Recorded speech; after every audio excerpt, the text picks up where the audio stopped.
What is a fossil? A fossil is the preserved remains or imprint in a rock of a plant or animal, usually one that lived a long time ago. Many of the fossils discovered so far are ancestors of organisms living today, whilst some fossils are the remains of organisms that still exist. The study of fossils is called paleontology. The total number of fossils and their placement within rocks is known as the fossil record. Much of what we understand about evolution comes from studying fossils, so they are really important. But how do they form?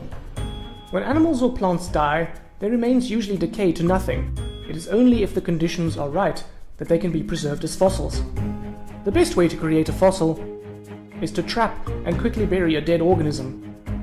The dead remains of animals and plants that fall to the river or sea floors get covered in layers of sediment.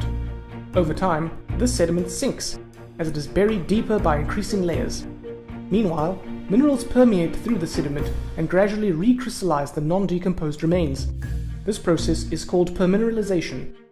In some cases, the whole skeleton eventually dissolves, leaving a space in the sediment which becomes filled with mineral deposits in the exact shape of the original structure.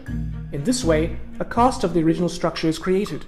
Eventually, the pressure exerted on the lower layers of sediment is sufficient to turn it into rock. Millions of years later, this rock may rise to the Earth's surface, where erosion and earthquakes eventually expose the fossil. While whole body fossils can be created in this way, and so can trace fossils. Trace fossils are the fossilized remains of things animals or plants have left behind.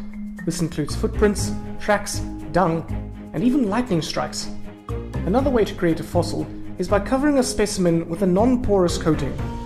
Amber is the fossilized remains of sticky tree sap produced millions of years ago. Any insect or plant which was trapped in this tree sap would have become quickly coated, and there would have been little opportunity for the remains to decay. Fossilized remains of plants and animals made in a similar way are sometimes found in peat bogs, tar pits, or ice.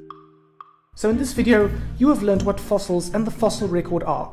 You have been shown different ways in which fossils are created, and have seen the difference between body and trace fossils. Do you have any fossils? Or are there any fossils in the area where you live?